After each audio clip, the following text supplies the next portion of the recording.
প্রথম যে প্রশ্নটি আপনার কাছে আমরা রাখতে চাই যে আমরা ব্যথিত হৃদয়ে ফিলিস্তিনিদের জন্য দোয়াও করছি, আর হুজুর বারবার দোয়ার জন্য তাগিদ দিচ্ছেন। আমরা দোয়ার জন্য বিশ্ববাসীকে অনুরোধও করছি, আমরা আহমদিরাও দোয়া করছি এবং দোয়ার আহ্বানও জানাচ্ছি। আর একই সাথে আমরা সাধ্যমতো মুসলমানদের কষ্ট লাঘবের জন্য, তাদের পাশে দাঁড়ানোর জন্য, সহায়তার হাত বাড়িয়ে দেওয়ার জন্য আমরা চেষ্টাও করে যাচ্ছি। এই সংকট এবং সংঘাতের বিষয়টিকে আহমদিয়া মুসলিম জামাত কিভাবে মূল্যায়ন করে, যদি আপনি আমাদের দর্শকদের উদ্দেশ্যে বলতেন। ধন্যবাদ আপনাকে।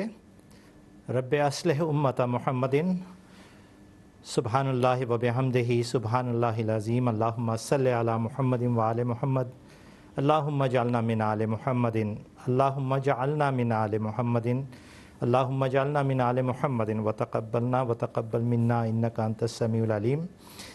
হৃদয় বিদারক একটি চিত্র আমাদের সামনে ফুটে উঠে যতবার আমরা ইসরায়েল এবং ফিলিস্তিনের বিষয়টি আলোচনা করি। যেভাবে আপনি একটু আগে উল্লেখ করলেন, কারো পৌষ মাস, কারো সর্বনাশ, বাংলাতে একটি কথা প্রচলিত, বহুল প্রচলিত। 1947-48-এ যখন ইসরায়েল নামক একটি রাষ্ট্র জোরপূর্বক চাপিয়ে দেওয়া হয় মধ্যপ্রাচ্যে এবং জাতিসংঘের উপরে চাপ প্রয়োগ করে সেখানে একটি রেজলিউশনও পাশ করা হয় ইসরায়েলের পক্ষে, তখন থেকে যে বিরাট সন্ত্রাসী কার্যকলাপ চলছে সভ্যতার আড়ালে, সভ্যতার নাম ভাঙিয়ে, সেটার একটি দীর্ঘ বর্ণনা আজ পর্যন্ত চলমান। কিন্তু এটা মুসলমানদের জন্য একটা বিরাট শিক্ষণীয় বিষয়, আর একই সাথে মুসলমানদের জন্য ঈমান উদ্দীপকও বটে। কেননা কোরআন শরীফে যে ভবিষ্যৎবাণী করা হয়েছে আজ থেকে 1450 বছর আগে, সেগুলো অক্ষরে অক্ষরে পূর্ণতা প্রাপ্ত হচ্ছে বলে আমরা স্বচক্ষে দেখতে পাচ্ছি। গতকাল এই বিষয়ে আলোচনা হয়েছে। সূরা বনী ইসরায়েলের প্রাথমিক পর্যায়ে একেবারে প্রথম দিকে এই কথা বলা আছে যে বনী ইসরায়েল জাতিকে দুবার শাস্তি দেওয়া হয়েছে। এরপরে আল্লাহ বলেছেন এবারও সুযোগ আছে, যদি তোমরা এখন ইসলাম গ্রহণ করো তাহলে আল্লাহ তাআলা তোমাদের প্রতি দয়াও করতে পারেন। সেই আয়াতে এই কথাও শিক্ষা দেওয়া হয়েছে মুসলমানদেরকে, শিক্ষা নাও তোমাদের পূর্ববর্তী জাতির কাছ থেকে, তারা কেন অভিশপ্ত হলো, কেন দুবার শাস্তিপ্রাপ্ত হলো, কেন হযরত দাউদ আলাইহিস সালাম তাদের বিরুদ্ধে বদদুয়া করেছিলেন, কেন হযরত ঈসা আলাইহিস সালাম তাদের বিরুদ্ধে বদদুয়া করতে বাধ্য হয়েছিলেন। তোমরা সে পথে এগিয়েও না। আবার সেই সূরা বনী ইসরায়েলের 105 নম্বর আয়াতে আমরা অদ্ভুত একটি ভবিষ্যৎবাণী দেখতে পাই, যার পূর্ণতা আমরা দেখছি ইসরায়েল রাষ্ট্রের মাধ্যমে, যেখানে আল্লাহ তাআলা বলেছেন আউযু বিল্লাহি মিনাশ শাইতানির রাজীম ওয়া কুলনা মিন বাদিহি লিবানি ইসরাঈল আসকুনুল আরযা ফাইজা জাআ বা'দুল আখিরাতি জিনা বিকুম লাফিফা। আর এরপরে আমরা বনী ইসরায়েলি জাতিকে বলেছিলাম তোমরা এই প্রতিশ্রুত পবিত্র ভূমিতে বসবাস করো, যখন শেষ যুগের প্রতিশ্রুত ওয়াদা পূর্ণ হবে, অঙ্গীকার পূর্ণ হবার সময় এসে উপস্থিত হবে, জিনা বিকুম লাফিফা, হে বনী ইসরায়েলি জাতি, আমরা তোমাদেরকে সারা পৃথিবীর থেকে একত্র করে নিয়ে আসব, ভাঁজ করে নিয়ে আসব, গুটিয়ে নিয়ে আসব। জিনা বিকুম লাফিফা। প্রথম বিশ্বযুদ্ধের পর থেকে অল্প অল্প করে বনী ইসরায়েলি ইহুদিরা আসা আরম্ভ করে এই পবিত্র ভূমি জেরুজালেমের দিকে, আর সেটাই একটি পূর্ণাঙ্গীন রূপ ধারণ করে 48 সালে যখন ইসরায়েল রাষ্ট্রের গোড়াপত্তন হয়। আমরা দেখতে পাই ইউরোপ এবং অন্যান্য অঞ্চল থেকে গুটিয়ে এই ইহুদিদেরকে নিয়ে আসা হয়েছে জাহাজ ভর্তি করে করে, এবং চাপিয়ে দেওয়া হয়েছে মধ্যপ্রাচ্যে এই দেশটি তোমাদের এখানে থাকবে, এরা এখন ইহুদি রাষ্ট্র গড়বে। জিনা বিকুম লাফিফা সূরা বনী ইসরায়েলের 105 নম্বর আয়াত পূর্ণ হয়েছে সেই সময়। আমরা মূল্যায়ন করি আহমদিরা যে এটি কোরআন শরীফের একটি ভবিষ্যৎবাণীর পূর্ণতা। আমরা একই সাথে অনুধাবন করি যে সূরা বনী ইসরায়েলের পরে সূরা আল আম্বিয়ার 106 এবং 107 নম্বর আয়াতে বর্ণিত জবুরের ভবিষ্যৎবাণী, যেখানে বলা হয়েছে পবিত্র ভূমির একমাত্র উত্তরাধিকারী হবে আল্লাহর দৃষ্টিতে যারা পুণ্যবান তারা।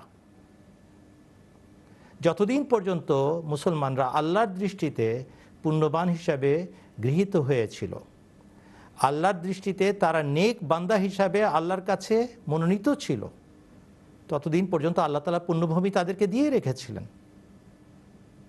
কিন্তু যেই না তারা আল্লাহর পক্ষ থেকে প্রেরিত মহাপুরুষকে অস্বীকার করলো, এবং কেবল অস্বীকার করলো না, তার বিরোধিতায় মত্ত হয়ে গেল এবং বিরোধিতা করাকে সওয়াবের কাজ মনে করলো, তখন আল্লাহ তাআলার মানদণ্ডে তারা আর সালেহীনদের পর্যায়ভুক্ত থাকলো না। আর সেই মুহূর্তে মুসলমানরা হারিয়ে ফেললো তাদের সেই পুণ্যভূমি এবং সেই আধ্যাত্মিক সার্টিফিকেট।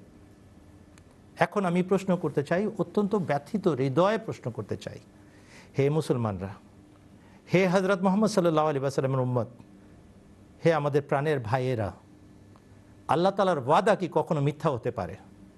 আন্নাল আরজা ইয়ারসুহা ইবাদিয়াস সালিহুন, এই কথা কি মিথ্যা হতে পারে?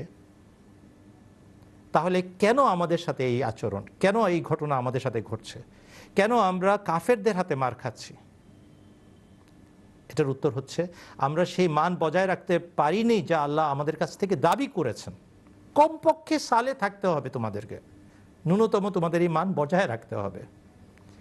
আরেকটা কথা, কেন মার খাচ্ছি, এটার আরেকটা উত্তর হচ্ছে, আমরা ঐক্যবদ্ধ নই। কেন ঐক্যবদ্ধ নই? কেননা আল্লাহর পক্ষ থেকে যে ঐক্য এবং ঈমান ফিরিয়ে দেওয়ার ব্যবস্থা করা হয়েছিল সেটাকে আমরা অগ্রাহ্য করেছি। কার মাধ্যমে আল্লাহ তাআলা ঐক্যবদ্ধ করার কথা আমাদেরকে, কার মাধ্যমে ঈমান ফিরিয়ে দেওয়ার কথা জিজ্ঞেস করেন।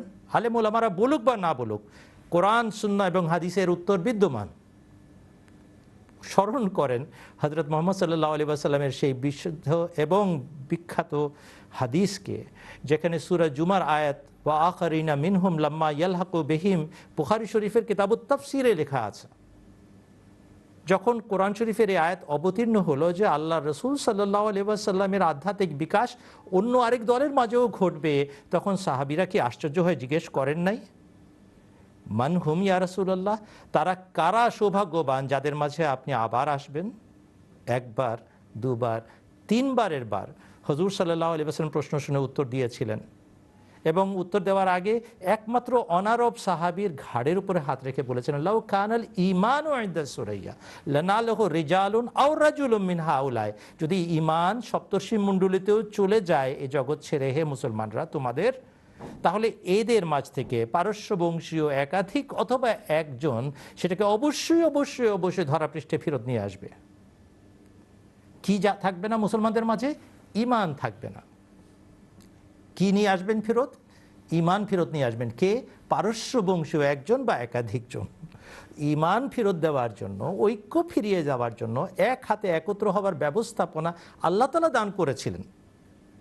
ভবিষ্যৎবাণী অনুযায়ী এসেছেন সেই মহাপুরুষ, রাসূলুল্লাহ সাল্লাল্লাহু আলাইহি ওয়াসাল্লামের দাসত্বে এসেছেন, তাকে মান্য করতে পারে নাই মুসলমানরা, বরং অন্ধভাবে তার বিরোধিতা করেছে, অন্ধ অনুসরণ করেছে ধর্মান্ধ মোল্লা মৌলবীদের, আর হারিয়ে ফেলেছে সেই মর্যাদা যাকে আল্লাহ তাআলা শর্ত হিসাবে আগের থেকে ঘোষণা করেছিলেন পবিত্র ভূমির উত্তরাধিকারী হবার জন্য। কত করুণ বিষয়, তাই না? কিন্তু ব্যথা আমাদেরই, আর সেই ব্যবস্থাপনার সমস্ত মাথা ব্যথা। কেননা শেষ পর্যন্ত চিন্তা করে দেখেন, মারা যাচ্ছে কে, ভোগান্তি কার, কষ্ট কার, ধ্বংস কারা হচ্ছে? হযরত মুহাম্মদ মুস্তাফা সাল্লাল্লাহু আলাইহি ওয়াসাল্লামের উম্মত। এদেরকে উদ্ধার করা কার কাজ? হযরত আকদাস ইমাম মাহদী আলাইহিস সালাম, যিনি প্রতিশ্রুত মসিহ হিসাবে এসেছেন, তার। এই জন্য একদিকে আমাদের ভিতরকার রক্তক্ষরণ, আরেকদিকে শান্তি বজায় রেখে কোনো মতে মুসলমানদেরকে উদ্ধার করে তাদেরকে দাওয়াত পৌঁছানো, তাদেরকে ঈমানের দাওয়াত দেওয়া, তাদেরকে ঐক্যবদ্ধ করার চেষ্টা, এই সব দিকে একসাথে আহমদিয়া খলিফা চেষ্টা চালিয়ে যাচ্ছেন। এটা হচ্ছে সংক্ষেপে আহমদিয়া জামাতের মূল্যায়ন এই পুরো ফিলিস্তিন আর ইসরায়েল কনফ্লিক্টের। ধন্যবাদ আপনাকে প্রশ্ন করার জন্য।